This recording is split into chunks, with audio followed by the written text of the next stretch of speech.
Hi, everyone. Welcome to Community Chats. Today is August 1st, and in August, we are celebrating Breastfeeding Month.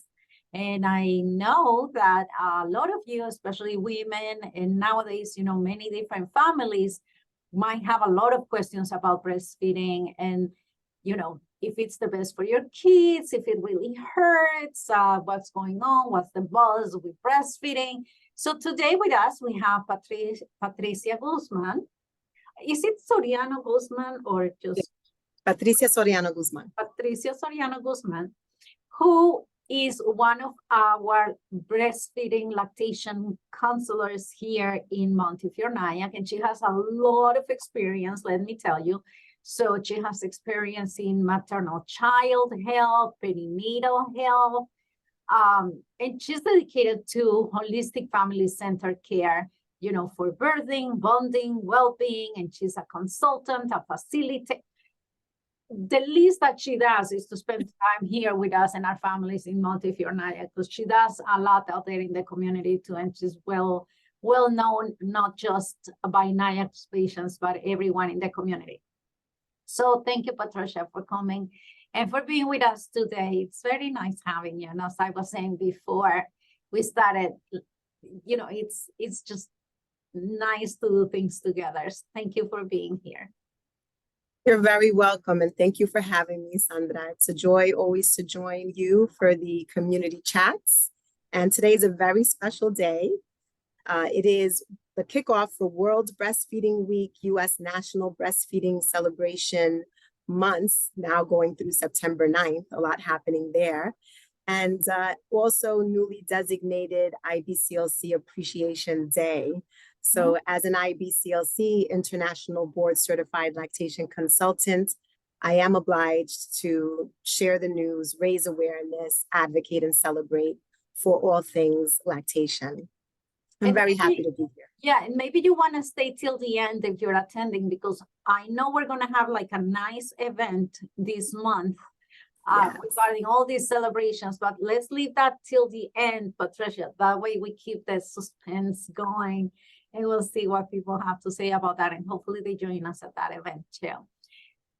This is not the only thing that you do, though, right? So what else do you do out there in the community? Because I know that you do a lot. Well, I serve in a lot of different ways. I am a La Leche League of Clarkstown, of Rockland County leader. And that's really where I started as a mom, a group mom, and eventually becoming a La Leche League leader and an IBCLC. I currently serve on a few boards, namely the New York statewide Breastfeeding Coalition board member. I get to work at the Prenatal Center at Montefiore, Nyack. I've been there 7.5 years. I started there as a La Leche League leader volunteer a year or two before that.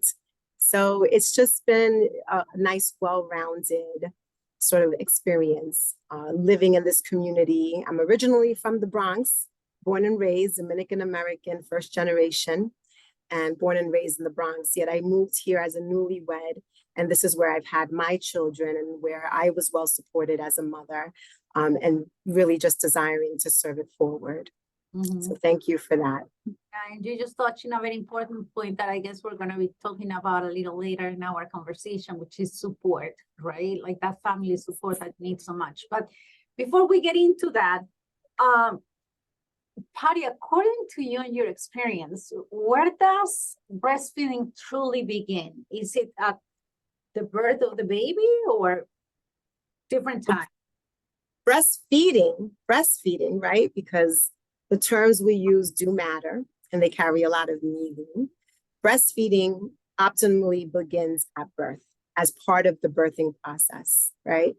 Yet lactation begins sooner than that. And that's what most people do not have an awareness about, that lactation actually begins during pregnancy.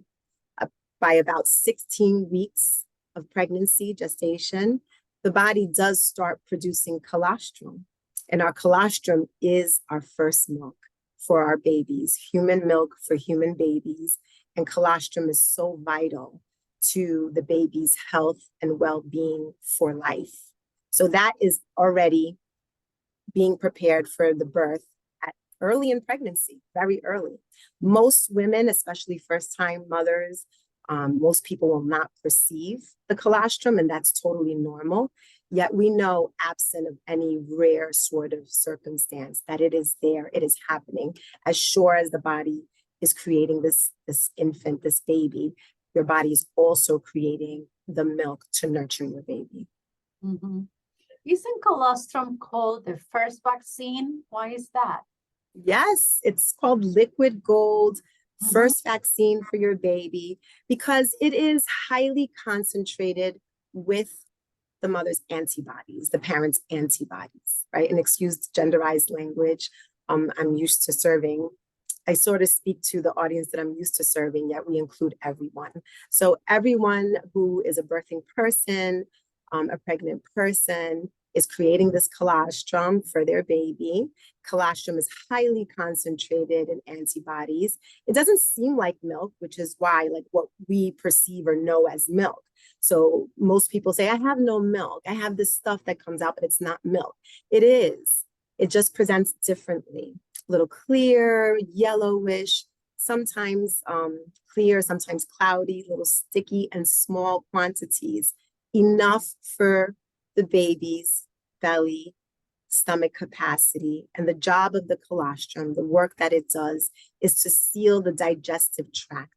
So I always teach that the colostrum helps establish your baby's immune system and also set up your baby for good nutrition for life. Wow, that's amazing. That's something new that I didn't know that I knew about the immunization part, but I didn't know about the digestive. That's very interesting. This is research-based, and for some time now, the information, talking about the information that we have handy is new, yet we've had this awareness, especially from a clinical perspective, scientific perspective, for decades, really. Mm-hmm.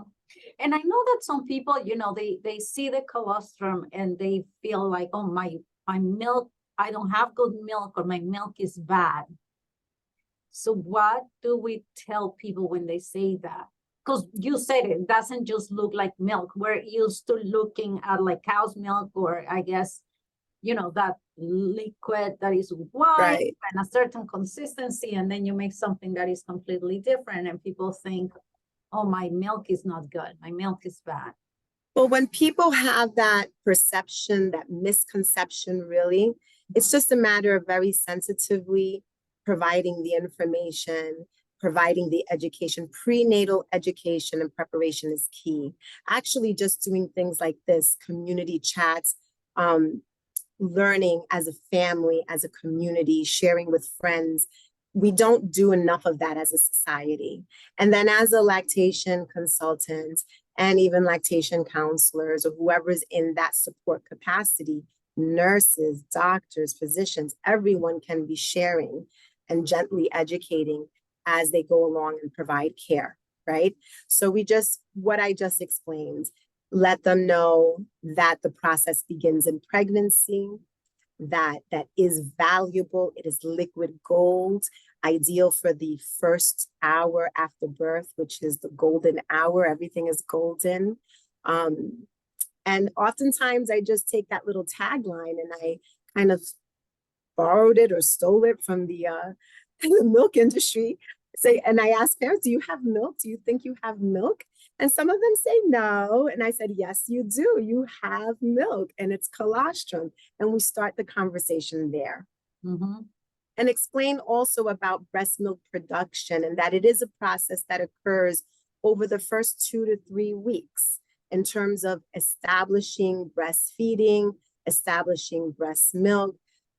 We expect it to be instant because it's something natural, yet it's not as natural as saying breathing. When we are born, the very first thing we do instinctually is take a breath and we breathe without any effort.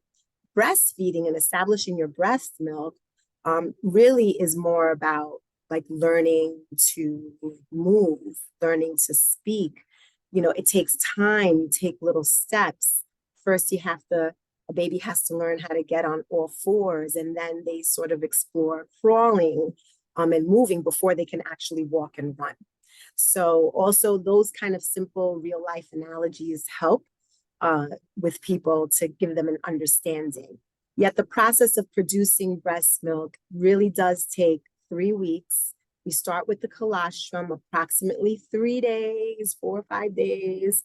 The mature milk, what we sort of know and perceive as milk, will start to come in as the baby is pulling and getting the colostrum. Then the messages are triggered to the brain to start producing mature milk. And there's a transition of 2 weeks where it's colostrum and mature milk or transitional milk for 14 days, and that establishes that process.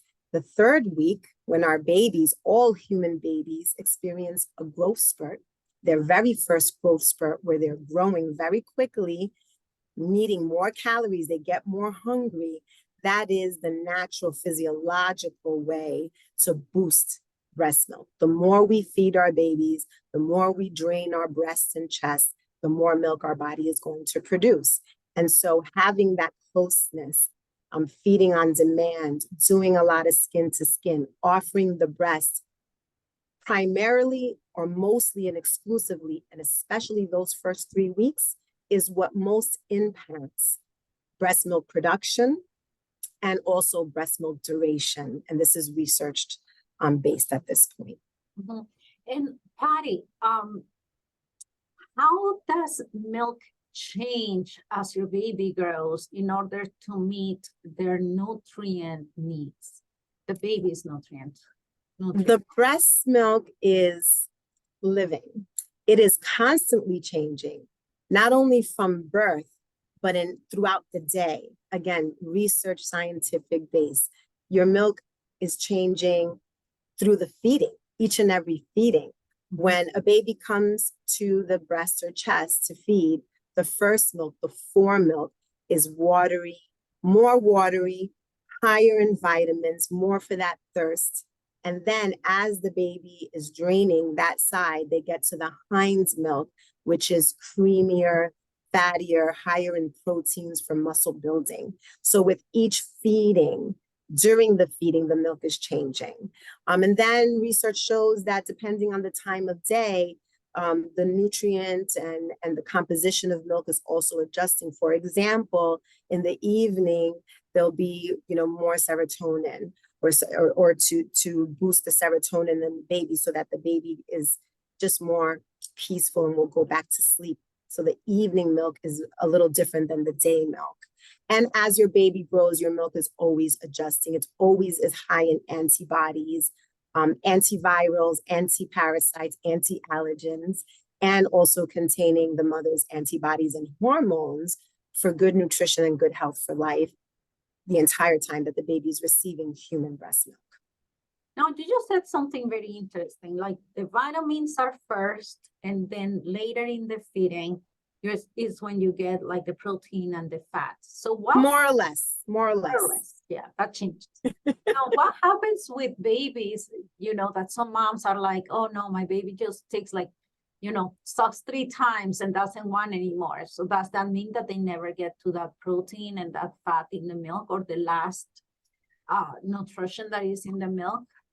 So that's a really good question. And every baby is different. So as a lactation consultant, and anyone who receives that information should be more curious about why that might be happening. Because just sucking 3 times, if that is in fact what's happening, doesn't seem like it should be sufficient.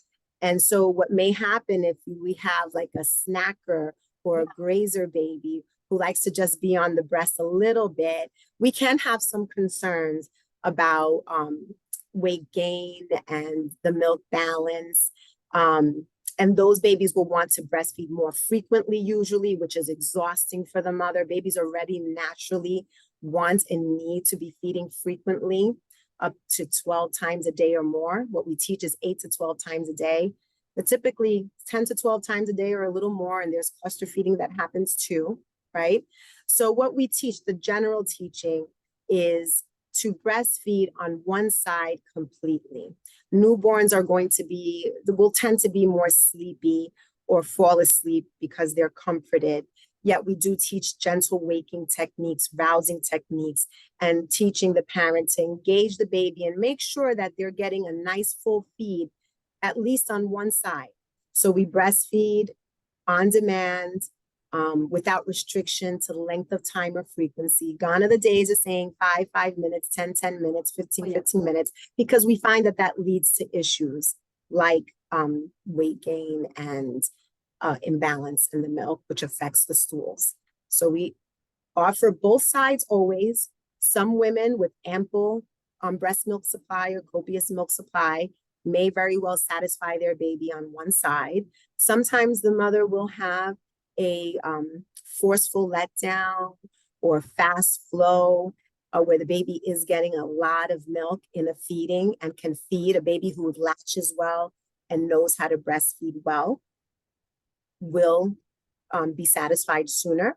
We burp the baby, change the baby, offer the other side, see if they'll take the other side. So it really depends on what the milk supply truly is. Is it sufficient? Is it enough? Is it oversupply?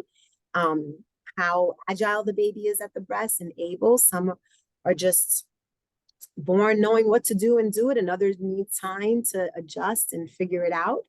But we always do want to be making sure that each feeding is a nice, full, sustaining feeding. Yeah. Now, you just said weight gain. Something that I've seen is that, especially for newborns, when they have to go for that first appointment with the pediatrician, you know, babies have lost weight, and then the pediatrician rushes to say, oh, you need to start formula now because your breast milk is not feeding the baby enough. How do you feel about that?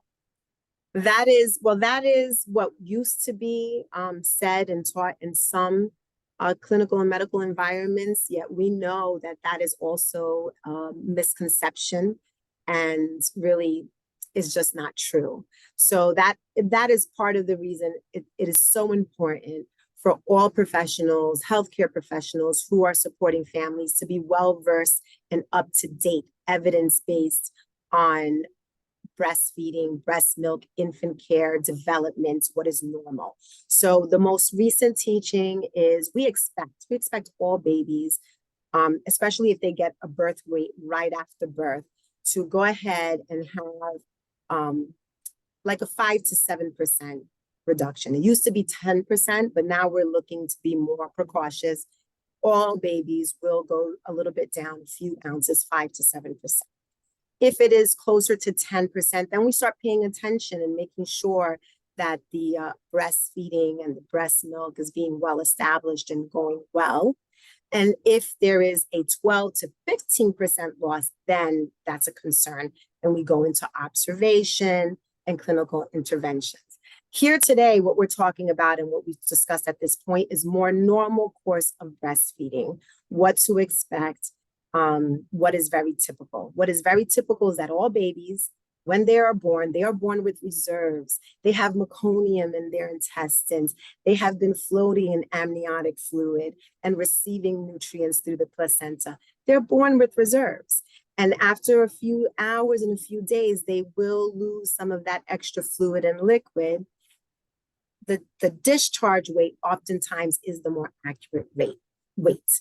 And every human baby has up to 2 weeks to get back to their birth weight and discharge weight before they should be considered, you know, a slow weight gain baby or a failure to thrive, like any of those things. Those labels that are very negative and discouraging, really, people need to be thoughtful about it and maybe reserve it and do more supporting, educating, and exploring, assessing of the overall situation first.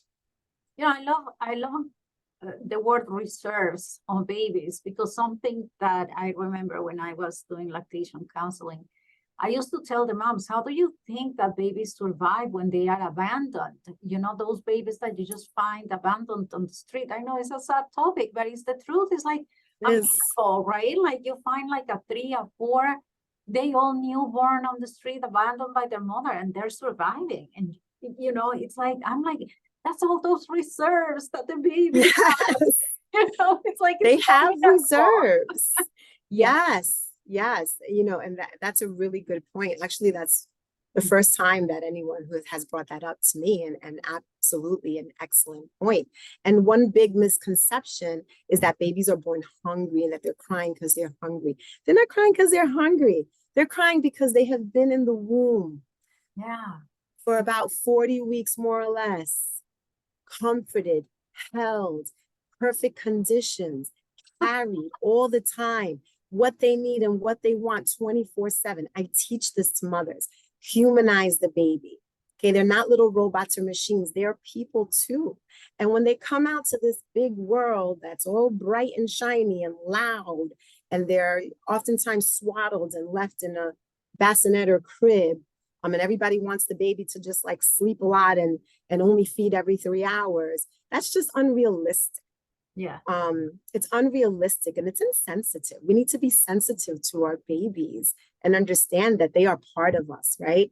Yeah. So from a La Leche League perspective, I learned early on, it's 9 months in the womb and at least 9 months here in the mother's held, in the mother's bosom. This is what they want. They want to connect. They want to feel secure. They want to feel loved. Yeah. And that's what we should be giving to all our babies. Like have that empathy for our babies. Yeah. Yeah. No, I used to say, it's like when you go to a spa and you spend all day at a spa and then you have to leave and go home, how do you feel? It's like depressing. And, Yeah. I used to call the womb the baby spa, like you're there, you're nice, you're warm, you're cozy, it's a little warm, it's the perfect temperature. Oh, I have to come out and it's like, wow, Yeah, and there's lights, especially if it's a hospital birth, to be perfectly honest.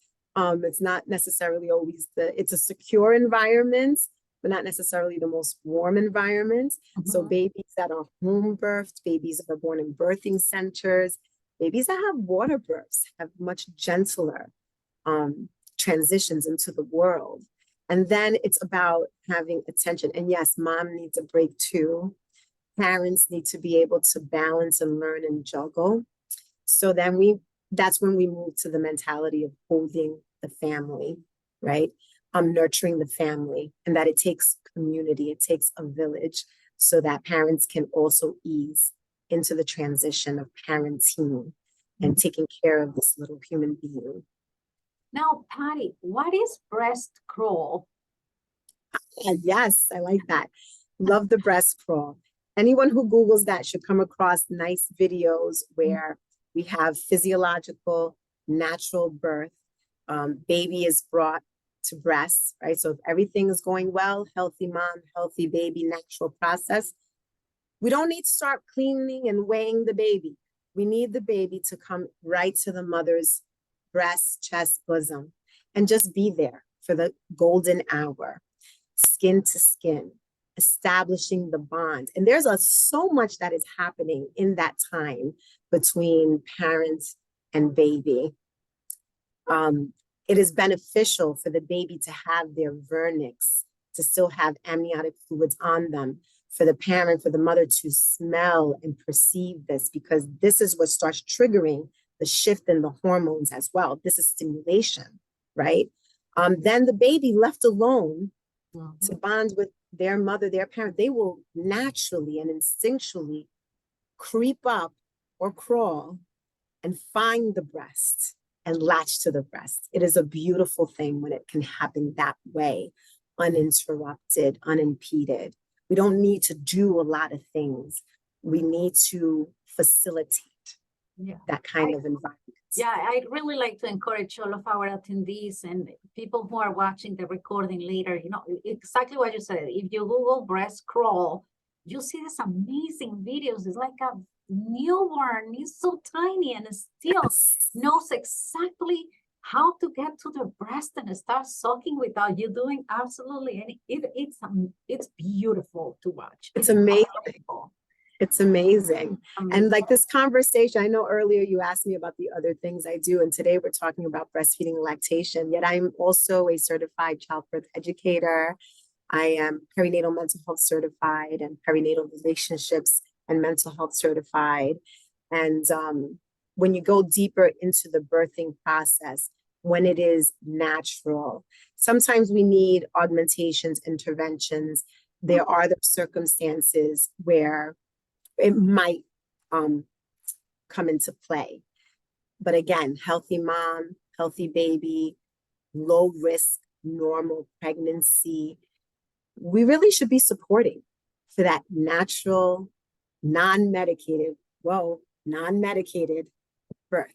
Because what starts interrupting the process of that golden hour and the bonding and the baby being responsive enough to be able to follow their instincts and go and establish the breastfeeding in that way independently, oftentimes it can be the medical interventions, the medicines that are used that are going through the mother's system. And while the mother is in the birthing process, also still passing through the placenta and reaching the baby. So at the very least, like, we need to be aware of and knowing the risk and the benefits, right? And one of the, maybe not so much risk, but implications of having pain medications is that babies may be born a little bit more lethargic, a little bit more sleepy, maybe take them longer to do the things that we are naturally created to do. And then that can become a slippery slope. And I am an advocate for all natural. As a mother myself, I gave birth in hospital environments, yet childbirth preparation is key. Prenatal preparation is key. It goes back to the education, the information, knowing how the body is changing, how to work with the body during the birthing process so that things can go more smoothly, right? It's not easy. I didn't say pain-free or easy, yet there are natural ways to be coping, and then establish that breastfeeding relationship more immediately. As a mother, I was able to do it with my 3 children, all very different circumstances, 2 medically indicated clinical circumstances, yet the births were still uninterrupted, all natural. And I still needed help with breast. I'm a lactation consultant today because I needed a lot of help. And I got a lot of great help, and I wanted to give that help forward. So it's not that it's going to be instant or easy or natural, yet there's more that we can be doing to smooth the transition. Right? It's all transitions. So I'm glad that you touched on that. Do you feel that everybody should have a lactation consultant, or is that only for people who are having problems? See, that's tricky. That's tricky. And again, in informing and empowering, because we are here to support. So in informing, empowering, encouraging, and giving parents confidence in themselves, in their bodies, unless we know for sure that there's going to be some sort of clinical concern or issue, we should be prepping so that they feel empowered. And yes, we all need support. Everyone in the family's environment plays a role in encouraging and supporting the spouse, the partner, the families, the friends, the healthcare workers, the OBs, the nurses, and the lactation consultants and specialists. My feeling is not everyone necessarily needs a lactation consultant right away if everything is going well and everyone is partaking in the support. It's supposed to be clinical. Lactation consultant is for clinical, medical indicated circumstances. Excuse me, it's a mouthful. Medically indicated circumstances. It's not always that kind of intervention that is needed. And it should also be a short period of time, a few days, maybe a few weeks, until the challenge is identified, solutions are found, and it is overcome. And we're gradually transitioning to however it works best for that parent-child pair. And it's going to look different. It should be sufficient to have some breastfeeding education, preparation, have the support of the entire team at the hospital and the family support in an ideal world, right? And maybe like some lactation counseling and assessment and make sure everything's okay. It's wonderful to be able to assist someone who isn't feeling 100% confident, or maybe can use like a little tip or a little adjustment, and then it feels just right. And they know that feeling and then can continue to establish their breastfeeding more confidently. But it's baby steps, it's a step at a time. So as an IBCLC, I would love to say, yes, everybody needs me at their side. But I think that takes a little power away and some confidence away to say that, oh, you have to have a lactation. And a lot of parents think that. They start calling prenatally. Oh, I want to book an appointment and I want to know, and are you available, when the baby comes? And I'm like, well, first things first. Let's maybe do like a basics, breastfeeding basics education that we offer at the hospital, understanding breastfeeding. We certainly offer it at the prenatal center, and I would love to see that available more broadly in obstetric offices. Let's prepare, let parents know what it looks like when things are going well, what the goals are. Oftentimes, the solution is often like a deep asymmetrical latch, right? Getting the baby positioned in the lines properly so that baby can be attached well, protective of the mother's breast or chest, and also helping the baby to be more efficient and drain more milk under normal circumstances. Let's work on that first. Let's think about that first. Am I going to have enough milk? Am I going to need a breast pump? I need to start pumping. Should I start pumping in pregnancy? No. Unless we are aware of some medically indicated circumstances, like a planned cesarean section or some sort of pre-existing condition in the mother, whether it be a chronic, lifelong, or during pregnancy. These are the times that we may want to start prepping. If we know that there is something happening with the fetal development and we're anticipating a NICU stay, this is when we want to see about gently exploring options such as colostrum harvesting prenatally. Yet I always let's just start from the beginning, from point A, ease our way in, and the sooner we start these conversations, the better. So when would you say is the right time to call a lactation consultant?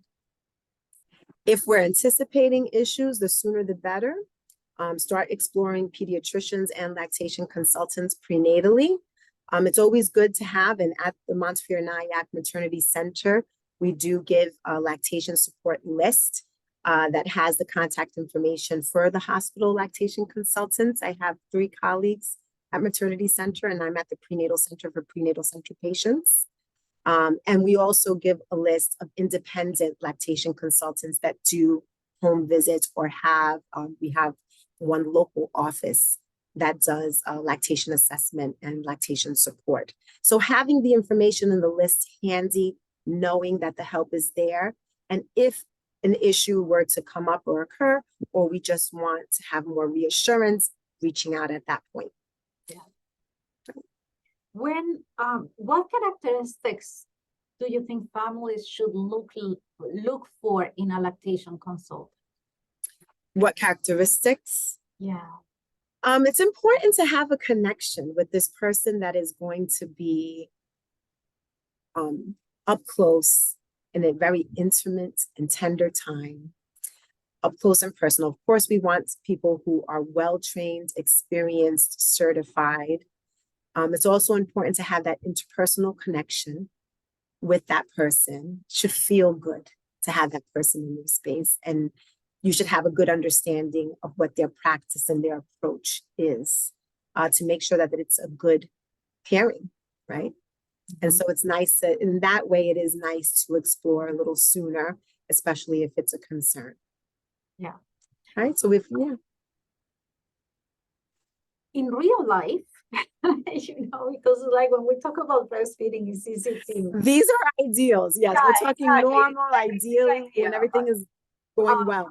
In real life, moms have to go shopping, wanna have dinner, wanna have to go back to work, something like that. So how do you adjust breastfeeding to those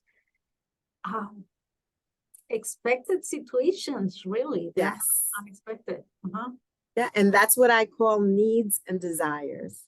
Going back to work oftentimes is a need, sometimes a desire to go back to work sooner or whenever there's the designated time that a person may have to go back to work, depending on what they do. Sometimes there's the desire to have some me time, which is so important to have balance and time to rest and time to connect with ourselves and our partners and our spouses. Everyone is different in that way. So that's when we start having those conversations. So first we're teaching the basics, the expected, if there's challenges, what are the solutions? Let's get the breastfeeding, the breast milk well established. And then let's talk about integrating back to our lives, however that may look or what we have planned for. And one thing I caution, I don't know if caution is the word, but I just let people know, you may have an idea, especially first-time parents, an idea of yourself and what you want and what you plan during pregnancy. But the moment that baby is born, that can all shift in a second. And then depending on what occurs and how it works out in those first few weeks, I encourage people to give themselves time to feel it out and be in their situation and tap into their feelings. And then we could sit down with counselors and consultants and work out the plan that's needed. And there's no right or wrong. And there's all different kinds of ways to go about it. A person who has to go back to work sooner will want to establish their breastfeeding and their breast milk well, and then consider integrating some pumping by week 4. A person who can be home for 3 months, 6 months, or a year will have more time, yet there are some special considerations that they should take into account so that they have an easier time later. Don't take for granted, an abundance of milk in the first few months, because that shifts and changes as the baby grows and as the demand changes, right? Just to give a few examples. And sometimes it's a matter of mental health and well-being. And there's different ways. And this is when we talk about holding the mother, holding the parent, including the partner, the dad, the spouse, taking care of our families. We're not meant to do this alone. We're not meant to do this in isolation as human beings. Let's take the clinical and the professional and the certifications out of it. As people, a society, and a community, we need to be more aware and tune in and offer, how can I support you during this time? Would it be helpful to you if I bring you some meals or set up some delivery of food? What do you like to eat? What are you craving? Do you want me to do the laundry for you today, or come up and clean the kitchen for you? Or are there older kids in the picture? Offer. At our families, we need to change the mindset and know that this is such a tender time, postpartum, the first weeks, the first couple of months, right? Things don't start getting easier for new parents till about 3 months mark. It's what I see, right? In 13, 14 years as a La Leche League leader, my kids are big, 11 years old, 14 years old, and 18 years old, working at the hospital, at the prenatal center for almost 8 years now. These are universal threads. We need support. We need care. We need community care. Self-care is one thing, community care is another. Mm-hmm. I can talk about this for days. No, I see that. And we don't have much time, but yes, I could talk about this for days too. What did you see as the most common perceived challenges or barriers to breastfeed? The most commonly perceived challenges and barriers. Mindset and lack of self-confidence and self-efficacy is big, meaning I don't have milk. I'm not going to have milk. I don't have enough milk. My baby's still hungry. Just like the lack of knowledge and awareness about what's normal for a little human newborn, that our babies are newborns for 4 weeks, the first month, they're just going to have nothing but newborn behaviors. They're brand new, that we need time to adjust, that it's a process. These are barriers. And then we have the very real cultural barriers, cultural myths and misconceptions, but more than that, socioeconomic barriers, lack of access, underserved, underreached communities, huge, huge. Okay. have to stay home because you have to work, you have to provide, you have to help. Right. And where there's a will, there's a way, and we do what we can, right? So let's say in the clinical circumstance of true delayed lactation or true insufficient milk supply or low supply, that's one aspect. How about the real possibility that some people have to go back to work sometimes in 2 weeks, 3 weeks, 4 weeks? That's not even time for recovery from the birth, okay? So we have to be able to work through those realities, those challenges, and come up with realistic plans and see how it looks. So then I shift to something I learned in my lactation journey as a lactation consultant. We work as IBCLCs to advocate, protect the milk, and advocate for the baby to receive as much as of that milk as the baby can, because it is a matter of long-term health and well-being, and it is a matter of public health. Okay, so it's very nuanced, yet it affects everyone. Yeah. Well, we're getting towards the end of this interview, but I want to thank you, Patty, for this. It's a lot of knowledge. Any last thoughts, anything that you would like to share before we end? Well, certainly just everyone to know we're all human beings. Human milk for human baby is the ideal. We're the only species who's willing to give milk from other species or alternative milks to our babies. We don't really need to. The general recommendation has been for decades to breastfeed your baby or provide the breast milk exclusively for 6 months, because it has everything that the baby needs, primarily for the first year and for at least 2 years or more. We need to be thinking about what's natural, what's normal. Natural term breastfeeding, may not be there yet, but as a society, and we all play a role in supporting our mothers, our families, our babies, in anything they need, any way they need. Everyone plays a role. Mm-hmm. Now tell us a little bit about that event. Yes. So we have our annual World Breastfeeding Week event coming up next Wednesday, August 7th, from 11 a.m. to 1 p.m. at Congress Lake Memorial Park. We've been promoting for a little over a month, and so our information is available via Facebook, social media, Montefiore Nyack Facebook page, La Leche League of Rockland County Facebook page, Rockland County Department of Health Facebook pages. Everyone can find the information there, or feel free to contact me directly. So what we do is a bring your own basket picnic. We encourage families, because we want to be sustainable. So families to bring a lunch, a little picnic basket, a nice blanket, come enjoy some time with us. We will spend some time talking about all things related to lactation and human milk feeding.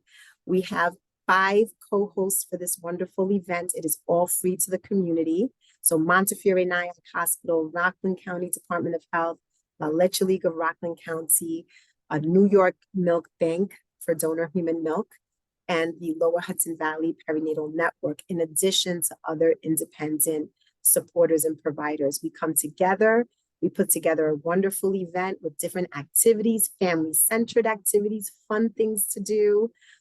We will have demonstrations by Fit for Mom Rockland, for a yoga demonstration, a circle demonstration by Divine Sisterhood Circle, a nice table set aside for honoring your lactation journey, whatever that is.